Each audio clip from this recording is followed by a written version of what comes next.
Hi, welcome to Coaster Mania. I'm Micah, and today I'm going to quickly review Wild Waves, located in Federal Way, Washington.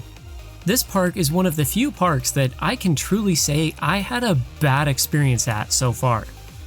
That means this video might come across more ranty than others.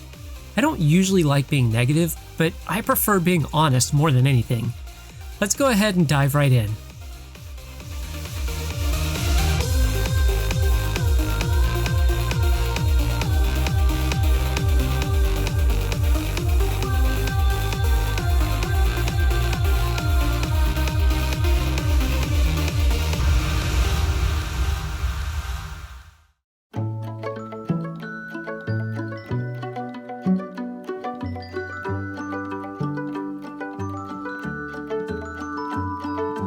Unlike in my full-length reviews, where I discuss 10 different parts about the park and rank them individually, I'm going to talk about what the park does right and what it might need improvement on.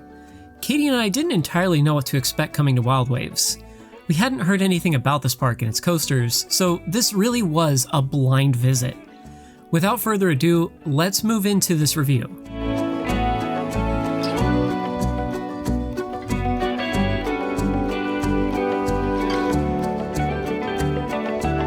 First, I wanted to start off with the two major coasters at this park, Wild Thing and Timberhawk. These rides aren't crazy impressive, but they felt well maintained and provided some decent thrills, all things considered. Now, what else did I like about this place?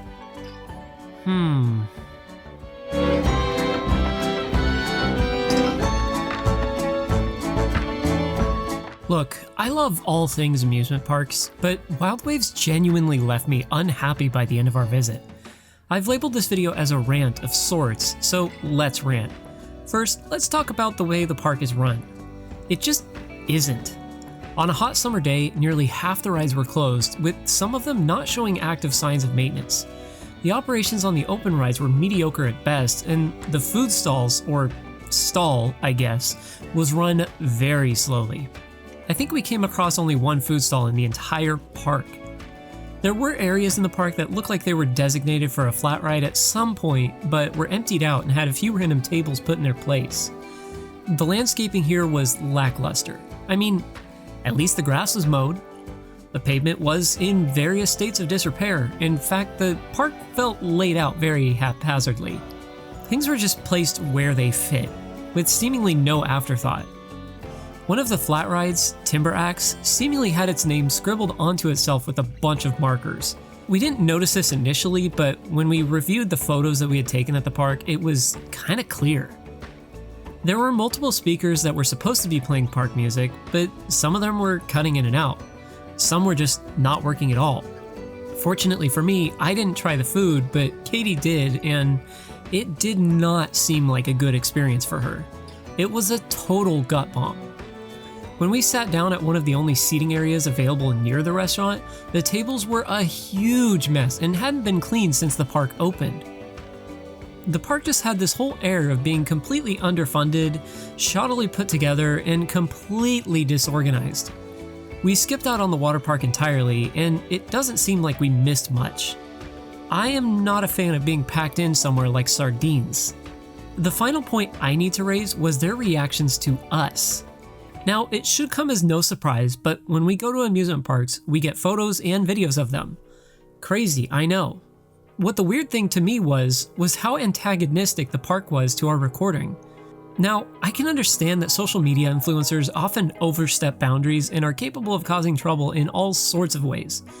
But that's not what we were doing. Probably the most unstandard way we were conducting ourselves was when we were getting footage of the station of Wild Thing. Whenever we capture footage like this, I usually make a huge effort to only stay in the exit path and position myself in a way that I am as small of an obstacle for riders leaving the ride. My shots aren't more important than the operation of this business, and I hold myself to this. Later, when we were taking photos, we were getting pictures of Klondike Gold Rusher, which was closed. Apparently, we were in an area that some of the park's corporate leadership would walk by frequently, since a couple of them stopped us. They asked what we were doing and told us that we couldn't be taking photos without permission from the media person. I attempted to explain that none of our photos are being sold and that they are only posted on Instagram. This wasn't enough and they told us we couldn't. Obviously, we complied. This experience I sort of understand, but it was still off-putting to me. I get it, park policy and all, but when we're taking and posting photos, we're effectively promoting the park. If you look at our Instagram page, you'll see that we try to keep things fairly tame there. Every once in a while, I'll put in a caption that is a bit more on the spicy end, but nothing outright disparaging a park. If it weren't for this last interaction, I think we would have had a slightly better feeling before leaving the park. But what happened, happened. This also is the first time we've experienced anything like this before. At every single park we've been to, large or small, we haven't had a single issue with this. Ultimately, we left early, agreeing that we had seen enough and were not interested in staying at the park any longer. At every amusement park I visit, I usually want to be one of the last ones to leave. But not here. Not Wild Waves.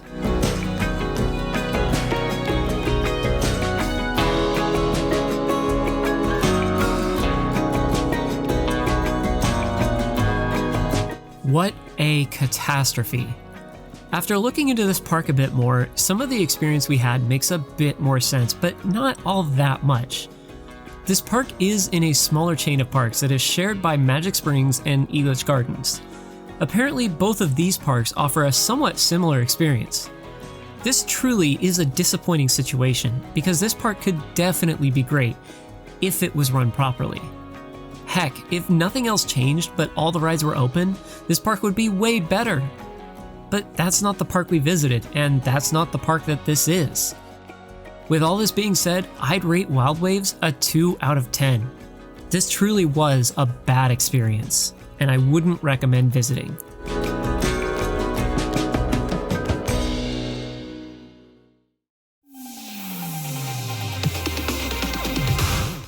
Thank you so much for watching this video.